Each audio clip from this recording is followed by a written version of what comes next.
जी हाँ दोस्तों, देखता रह गया इजराइल, ईरान की शर्तों पर राजी हुआ अमेरिका। अब क्या होने वाला है? बहुत स्वागत है आप सभी का। आप देख रहे हैं द राजनीति का विशेष सेगमेंट खबर और विश्लेषण। मैं हूं जब्बार खान। दोस्तों, आखिर ऐसा क्या हुआ कि अमेरिका और ईरान के बीच में कुछ बिंदुओं पर सहमति बनती जा रही है, और रातों रात ऐसा क्या हुआ कि कई सारे मामलों में अमेरिका ईरान को रियायत देने के मूड में है।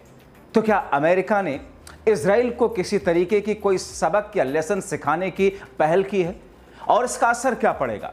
विस्तार से आपको बताते हैं दोस्तों, अमेरिकी राष्ट्रपति डोनाल्ड ट्रंप ने एक घोषणा की कि अमेरिका और ईरान के अधिकारी अगले हफ्ते में बातचीत करेंगे, जिससे इजराइल और तेहरान के बीच में हाल के 12 दिवसीय संघर्ष के बाद में दीर्घकालिक शांति की उम्मीद जगी। यह बयान नीदरलैंड में आयोजित नाटो शिखर सम्मेलन के दौरान दिया गया, जहां पर अमेरिका के राष्ट्रपति डोनाल्ड ट्रंप ने वो कहा यह कि वो ईरान के साथ परमाणु समझौता की वार्ता फिर से शुरू करने में विशेष रुचि नहीं रखते, क्योंकि अमेरिकी हमलों ने ईरान के परमाणु कार्यक्रम को एक तरीके से बंद करने के रास्ते पर ला दिया है। हालांकि इस बातचीत से उम्मीद नहीं है कि कोई नतीजा निकलेगा, क्योंकि ईरान ने साफ कर दिया कि उसका परमाणु कार्यक्रम जारी रहेगा। ऐसे में यूएस क्या नई शर्तें लगाएगा या फिर ईरान अड़ा रहेगा? लेकिन फिर ये क्यों खबरें आ रही हैं सामने कि ईरान और अमेरिका के बीच में कुछ बिंदुओं पर सहमति बन चुकी है, और इस वक्त अमेरिका और डोनाल्ड ट्रंप जो बातें कह रहे हैं और जो कुछ बिंदु ईरान के खिलाफ दिखाई और सुनाई पड़ते हैं, उसके पीछे दरअसल एक और स्क्रिप्ट है। ईरान की ओर से इस बातचीत को लेकर के कोई उत्साह नहीं दिखाया गया, जो बातचीत होने वाली है अगले हफ्ते। बात करें अगर ट्रंप के बयानों और ईरान के कदम की, तो ट्रंप ने घोषित युद्ध विराम को बेहद अच्छा बताया और कहा कि ईरान अब परमाणु बम नहीं बनाएगा और न ही यूरेनियम संवर्धन करेगा। हालांकि ईरान ने जोर देकर कहा कि वो अपने परमाणु कार्यक्रम को नहीं छोड़ेगा। ईरानी संसद ने एक प्रस्ताव को तेजी से मंजूरी दी, जिसके तहत अंतर्राष्ट्रीय परमाणु ऊर्जा एजेंसी यानी कि IAEA के साथ सहयोग पर फिलहाल पाबंदी लगा दी गई और इसके निरीक्षक को देश में प्रवेश से रोक दिया गया। एक ऐसा कदम है जिसकी बुनियाद पर कहा यह जा रहा है कि साहब, ईरान कुछ बड़ा करने वाला है। दरअसल दोस्तों, IAEA एक ऐसी अंतर्राष्ट्रीय एजेंसी है जो कि परमाणु बम बनाए जाने, परमाणु प्लांट, उन तमाम चीज़ों को लेकर के सारी जानकारी आधिकारिक तौर पर देती है, और उसी ने सबसे पहले इस बात का जिक्र किया था कि साहब, ईरान परमाणु बम बनाने की तरफ है।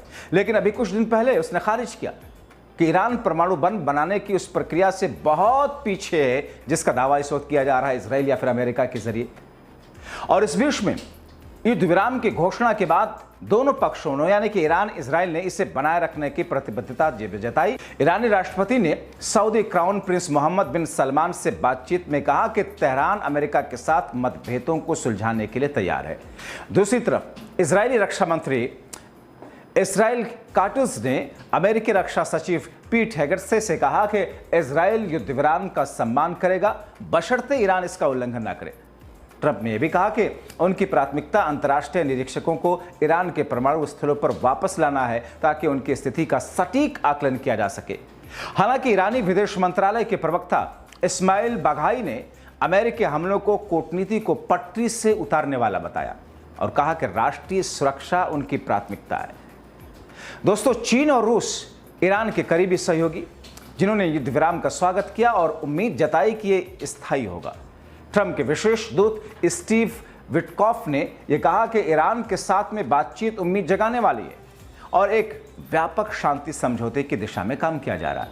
अब सवाल यह है कि ईरान यूएस बातचीत में क्या शर्तें रखेगा ईरान? तो आपको बताएं कि इस बात की संभावना है कि बातचीत में ईरान से यूरेनियम संवर्धन को सीमित करने की मांग की जाएगी, जैसा कि ओमान द्वारा प्रस्तावित ड्राफ्ट में सुझाया गया है, जिसमें 1 से 3 साल तक संवर्धन निलंबन और अंतर्राष्ट्रीय परमाणु ऊर्जा एजेंसी यानी कि IAEA के निरीक्षणों की शर्त शामिल है। ईरान ने पहले संकेत दिया कि वो सीमित संवर्धन, निलंबन और IAEA निरीक्षण के लिए सहमत हो सकता है, बशर्ते इजराइल युद्ध विराम का पालन करे और अमेरिका कुछ प्रतिबंधों को हटाए। हमने आपको बताया था इससे पहले कि अमेरिका ने आंशिक तौर पर कुछ प्रतिबंध जरूर हटाए, एक तरीके से राहत दी है, क्योंकि खुद डोनाल्ड ट्रंप ने कहा कि ईरान ने बहुत बहादुरी के साथ में इस जंग को लड़ा और नुकसानों की भरपाई करने के लिए ज़रूरी है कि ईरान का ऑयल बिके और वो बेचे।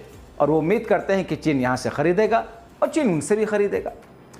दोस्तों, ट्रंप की टिप्पणियों से पता चलता है कि वो कूटनीति के लिए खुले हैं, लेकिन उनकी अधिकतम दबाव नीति कायम है। उनकी ईरानी तेल निर्यात प्रतिबंध अभी भी लागू है। हालांकि उन्होंने चीन से कहा कि ईरान से तेल खरीदता रहे। ट्रंप ने संकेत दिया कि ईरान को पुनर्निर्माण के लिए कुछ आर्थिक राहत दे सकते हैं, लेकिन इसके बदले में परमाणु हथियारों से पूर्ण परहेज की मांग करेंगे। ईरान ने संकेत दिया कि वो परमाणु वार्ता में लचीलापन दिखा सकता है, बशर्ते अमेरिका कुछ प्रतिबंधों को हटाए और इजरायली हमले बंद करे। तेहरान ने शांतिपूर्ण परमाणु अधिकारों की मान्यता और प्रतिबंधों में राहत की मांग की है। इसके अलावा अगर बात करें, ईरान अपनी बैलिस्टिक मिसाइल क्षमता को वार्ता के दायरे से बाहर रखना चाहता है। अब कई लोग ये भी पूछ रहे हैं कि बातचीत में सफलता की कितनी संभावना है। तो आपको बताएं कि युद्ध विराम का स्थिर रहना और दोनों पक्षों का आपसी विश्वास बातचीत की सफलता के लिए महत्वपूर्ण होगा। ट्रंप की मध्यस्थता और कतर की भूमिका ने युद्ध विराम को संभव बनाया, जो एक सकारात्मक संकेत है। हालांकि ईरान और अमेरिका के बीच में गहरे अविश्वास, खासतौर पर ट्रंप के 2018 में परमाणु समझौते से हटने के बाद, बातचीत को अभी भी जटिल बना सकता है। दोस्तों, ईरान की संसद द्वारा IAEA के साथ में सहयोग निलंबन करने का फैसला भी एक बहुत बड़ी बाधा है। यहां यह भी सच है कि ईरान US बातचीत की सफलता कई वजहों पर निर्भर करती है। जैसे आप जानते हैं कि US ईरान बातचीत मध्य पूर्व में स्थायी शांति की दिशा में एक महत्वपूर्ण कदम हो सकता है, लेकिन इसकी सफलता कई वजहों पर निर्भर करेगा। युद्ध विराम का पालन, दोनों पक्षों का लचीलापन, मध्यस्थों की प्रभावी भूमिका, नई शर्तें जैसे सीमित परमाणु संवर्धन और प्रतिबंध में राहत बातचीत का मुख्य मुद्दा हो सकता है। लेकिन इसराइल और ईरान के बीच में गहरे अविश्वास और परस्पर विरोधी लक्ष्य इसे चुनौतीपूर्ण बना रहे हैं। ट्रंप की कूटनीति और दबाव की रणनीति इस बातचीत के नतीजे को तय करेगी, लेकिन खुफिया रिपोर्ट और ईरान की दृढ़ता को देखते हुए एक व्यापक समझौता अभी भी अनिश्चित है। और दोस्तों, बात अगर कतर की भूमिका की करें तो ट्रंप ने युद्ध विराम की मध्यस्थता में महत्वपूर्ण भूमिका निभाई, जिसमें कतर के अमीर शेख तमीम बिन अहमद अल थानी और कतरी प्रधानमंत्री शेख मोहम्मद बिन अब्दुल रहमान अल थानी ने ईरान को समझौते के लिए राजी करने में मदद की।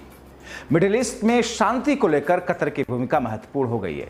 हालांकि युद्ध विराम शुरू होने के कुछ घंटों के बाद दोनों पक्षों ने एक दूसरे पर उल्लंघन का आरोप भी लगाया। इजराइल ने तेहरान के पास एक रडार सिस्टम पर हमला किया, जबकि ईरान ने कतर में अमेरिकी हवाई अड्डे पर मिसाइलों से हमला किया, जिसे कतरी वायु सुरक्षा ने विफल कर दिया। दोस्तों, ईरानी अधिकारियों ने दावा किया है कि इजराइल के हमलों में 610 लोग मारे गए और लगभग 5000 घायल हुए, जबकि इजराइल में ईरानी मिसाइलों के हमलों में महज 28 लोगों की मौत हुई। इसके बावजूद दोनों देश अब सामान्य स्थिति की ओर बढ़ रहे हैं। इजराइल में बेन गुरियन हवाई अड्डा फिर से खुल गया और ईरान ने भी अपने हवाई क्षेत्र का खोलने की घोषणा कर दी है। तो फिर ऐसी स्थिति में दोस्तों, जबकि ईरान और इजराइल और अमेरिका जबकि इस वक्त मुख्य तौर पर 3 किरदार सामने दिखाई दे रहे हैं और पर्दे के पीछे से चाइना और रूस भी इस लड़ाई के बाद की स्थिति में जिस तौर पर अपनी रणनीति को लेकर के आगे बढ़ रहे हैं, ऐसे में अब जो कुछ आगे होने की उम्मीद जताई जा रही है, जिसमें ईरान से बातचीत के जरिए जो शर्तें रखने की कोशिश की जाएगी, लेकिन ईरान उस पर अपनी शर्तें रख करके एक बीच का ऐसा रास्ता निकालने की कोशिश करेगा जो ईरान के लिए, ईरान के सुप्रीम लीडर खामनेई के लिए, वहां की जनता के लिए एक तरीके से साझता का भाव पैदा करेगा।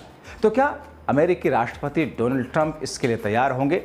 जो अब बातचीत होने जा रही है उसके बाद में क्या पूर्ण रूप से ईरान वो बातें मान लेगा जो डोनाल्ड ट्रंप या फिर इजराइल की तरफ से कही जा रही है? लेकिन ईरान ने तो ऐलान कर दिया खुल करके कि अपने परमाणु प्लान को रोकेगा नहीं। तो फिर ऐसे में होना क्या है और ऐसे में होगा क्या? इंतजार करते हैं। फिलहाल इस खबर को लेकर के आप क्या सोचते हैं? अपनी राय कमेंट बॉक्स में जरूर लिखें। अभी के लिए इतना ही, बहुत शुक्रिया।